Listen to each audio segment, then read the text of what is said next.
No gun, no blood, not even a single camera switched on. Yet, in just one night, 900 crores disappeared from the bank lockers. The only clue, a tunnel, and a message written on the wall. No hate, no violence, just a theft.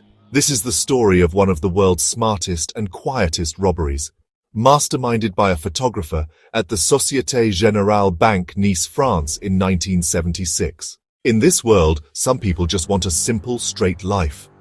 But then there are others who find no thrill in straight paths. One such man was Albert Spaggiari from France. By profession he was a photographer, but his mind, it was sharper than any detective's. Albert didn't just love clicking pictures with his camera.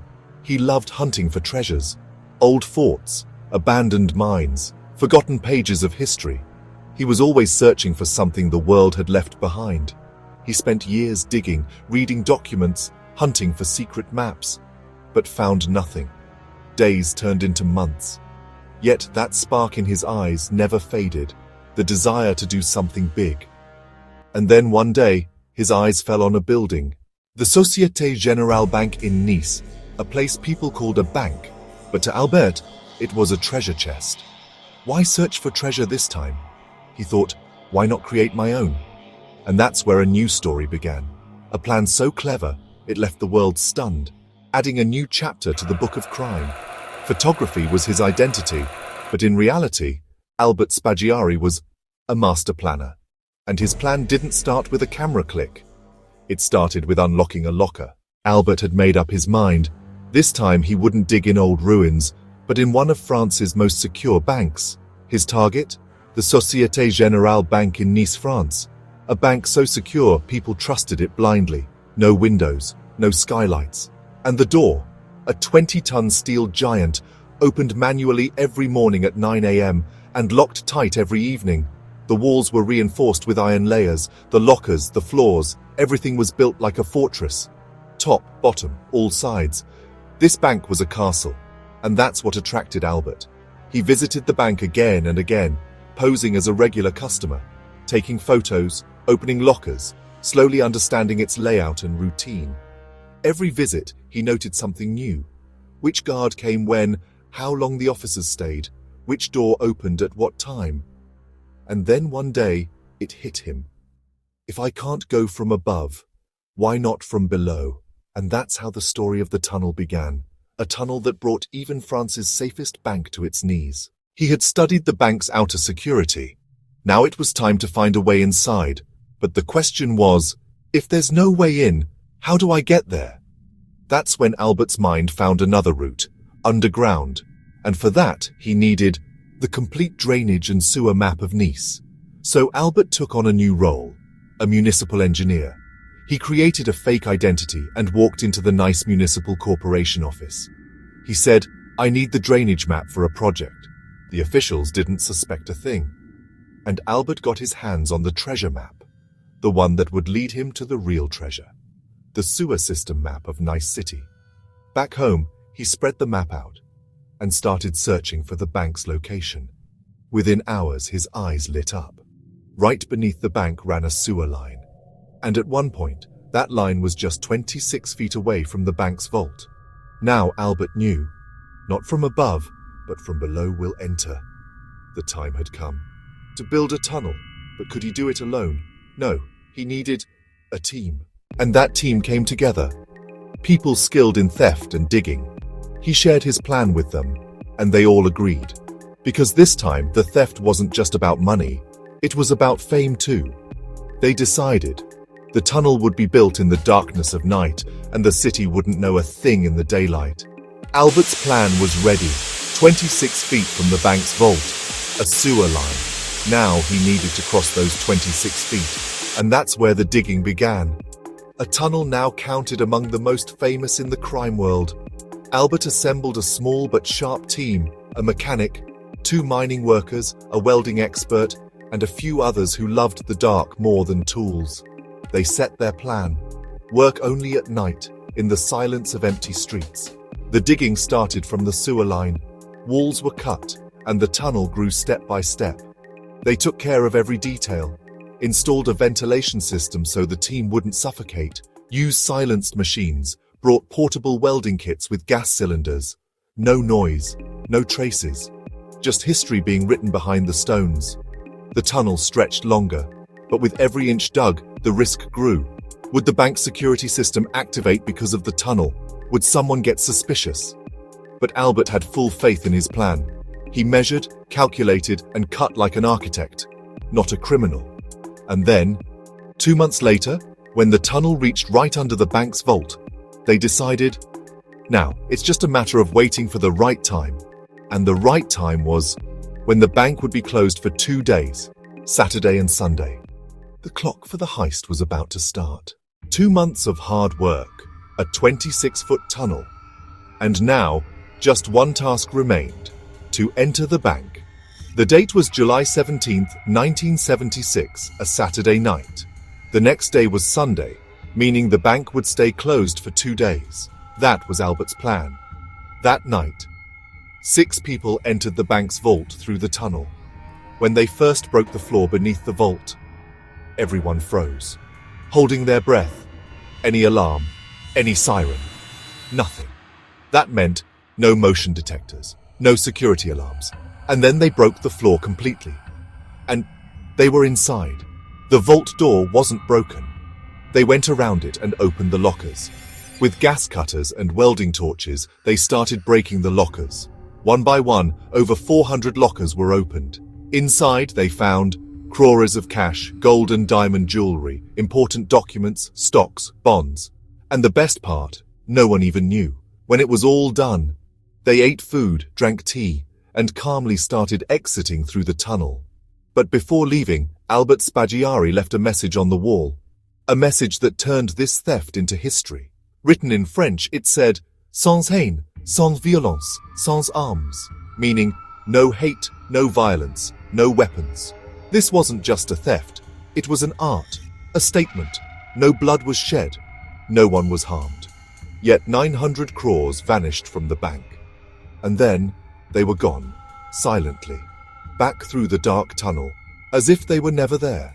Left behind were an empty vault, a locked door, and a message on the wall, the quietest yet loudest declaration of a crime. July 19, 1976, Monday morning. The employees of Société Générale Bank in Nice arrived as usual. It was exactly 9 a.m., time to open the bank. But when the security officer tried to open the 20-ton steel door, it didn't budge. He tried again, and then a third time. But the door seemed sealed from the inside. The other staff started panicking. After an hour of trying, with no success, they said, maybe it's the same old problem, because the door had jammed before too. They quickly called the security company, the one that built the door and lock system. The company's team arrived. They tried too. But 2 hours had passed, and the door still wouldn't open. Now, chaos began. Customers waited outside in line, staff grew worried. And then came a big decision. If the door won't open, let's cut a hole with a welding machine. They picked a spot near the wall, where they could peek inside. After some time, a small hole was made, and an officer shone a torch inside. But what he saw shattered all trust in security. The door was welded shut from the inside. It looked like someone had melted the locking system with a welding machine. And now the question was, if no one came in from outside, who did all this inside? The only option left was to break the wall and go in. And what they found unveiled the most shocking robbery in France's history. When the heavy vault door was finally cut open with welding and the employees stepped inside, everything was empty. The lockers were broken, the safes lay open, and all that remained was dust and silence. Cash, jewelry, stocks, bonds, all gone. But the most surprising thing was a mattress, a camping stove, and utensils for eating, meaning the thieves hadn't just spent hours, but maybe a whole day inside the bank. And then they saw the message on the wall, sans haine, sans violence, sans armes. No hate, no violence, no weapons. This wasn't an ordinary theft. It was the creation of a cunning artist. The police were called immediately. Nice's fastest police team arrived at the bank. They checked the walls, the ceiling, every corner. No clues. But then an officer had a suspicion. Is there something below? They tapped the floor lightly and heard a hollow sound from one spot. Then began the digging, and they discovered a tunnel. The tunnel started right under the bank's vault and led to the sewer line outside. The police team went in with torches and weapons. Inside the tunnel were gas cylinders, ventilation pipes, digging tools, and welding equipment. All this proved this wasn't a casual job, but the result of months of training and planning. The tunnel took them to the sewer, and the sewer opened into a deserted alley with no CCTV, no witnesses. The thieves came through the tunnel, took the treasure from the bank, and vanished through the sewer. No footprints, no witnesses, just an empty bank and a tunnel. Now the police had only one question. Such a huge robbery, so smoothly, without a single clue. Who pulled this off? The nice police now realized this wasn't just any bank robbery. No blood, no noise, no witnesses. Yet 900 crores of property vanished. The tools, gas cylinders, ventilation system in the tunnel, all evidence of professional planning. The police started investigating everyone, from the underworld to local workers. For 3 months, no solid lead emerged. And then, in October 1976, a woman walked into the nice police station. She said, "I think my boyfriend might be involved in this bank robbery. In the last few weeks, his life has changed. Suddenly lots of money and a strange nervousness." The police were on alert instantly. With her help, they kept an eye on the man and soon arrested him. The interrogation began, and within hours, the truth started unfolding. The man confessed he was part of the gang that robbed the Société Générale Bank, and then he mentioned a name, Albert Spaggiari, the same Albert who was a photographer by profession, but in reality, a master planner, a genius thief. The police traced Albert immediately, and after a small operation, arrested him. He was calm, even smiling, as if he knew the next part of the story is about to begin. When the police questioned him, he said straight away, "I committed the theft, but I didn't hurt anyone. No weapons, no bloodshed. Is that a crime too?" The police were stunned. Such a massive robbery. And this man spoke as if he'd performed an art piece. Now Albert Spaggiari was to be presented in court, and France's court was ready to sentence him to life imprisonment. But Albert's story didn't end there. What came next turned this theft into the most cinematic true story in history, because the next step was escaping from court on a bike right in front of everyone. Albert Spaggiari was presented in the nice court. The crime was clear: bank robbery, conspiracy, theft of 900 crores. And now he faced life imprisonment.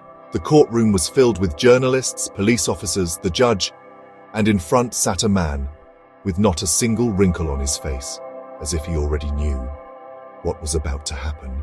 The trial was underway. The judge asked questions. Albert answered, calmly, without fear. And then suddenly, Albert said to the judge, "Sir, can I step out for some fresh air? My head feels heavy." The judge thought, he's just outside the courtroom with 2 policemen. What could go wrong? He gave permission, and then something happened that no one could have imagined.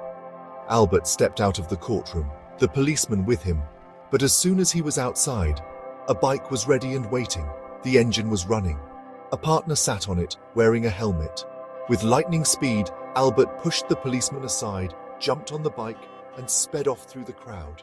Everyone shouted, the police ran, but the bike didn't just move slowly. It seemed to fly. All of France watched. A thief who saw theft as art, and now outsmarted the law too. Albert Spaggiari was never caught again. He vanished, like a character who slaps the system and disappears. Escaping from court became one of history's most cinematic true events. Albert Spaggiari, who robbed France's safest bank without firing a single bullet, was now the country's most wanted criminal. But even after escaping, he didn't choose a peaceful life. He stayed low profile but didn't hide. He traveled to different parts of the world, lived with fake passports, and occasionally sent letters to his friends. For a few years after escaping, there was no news. But then, in the 1980s, he shocked the world with an interview. "I did what no one could, without blood, without weapons, just with my mind. If theft is an art, then I am the artist. He sat in front of the camera, smoking a cigar, and narrated like a storyteller sharing a novel. How he studied the bank's structure, its weaknesses, the tunnel calculations. But then, no more interviews came, no more letters. And on June 8th, 1989, a news broke. Albert Spaggiari was dead. A body was left outside his house. His face was covered. No letter, no identification. The police confirmed, yes, it's Albert. But the question remained, how did he die?